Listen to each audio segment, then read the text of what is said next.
دروس زده کوونکی د زده کړو لپاره ونې ته خېژي. الکسي ډوډولادوف د کرونا وبا له وجې د پوهنتون زده کړې آنلاین کوي. خو د سایبریا په دغه کلي کې د ټلیفون سیګنل کمزوري دي، نو ځکه الکسي د ونې سر ته خېژي. تا پوهنتون په دې لړ کې څه کوي؟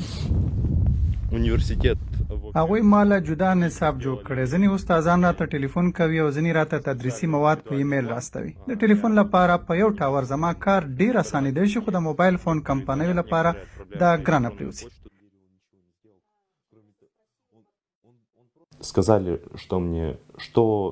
دغه کمپنۍ وایي په دې کلي کې یوازې 9 کسان اوسېږي، نو د دې لپاره ځان له ټاور نشي لګولی. په دغه بل کلي کې بیا 100 کسان دي، خو وایي چې دغه هم کم دي. زه وایم چې دلته ټاور ولګي نو د خواوشا کلو له 200 څخه زیات کسان ترې ګټه پورته کولی شي. د مرستې لپاره الکسي د ټیک ټاک له لارې سیمه ییز ګورنر ته یوه ویډیو هم استولې ده. Здравствуйте, уважаемый Александр Леонидович. К вам обращается студент Омского института. محترم الکساندر لیندوویچ، زه په اومسک سیمه کې د یو کلي اوسیدونکی او د پوهنتون طالب العلم یم.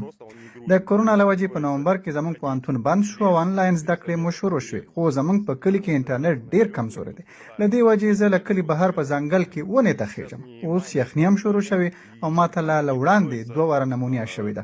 Жертвовать своим здоровьем. Я уже болел двусторонней пневмонией.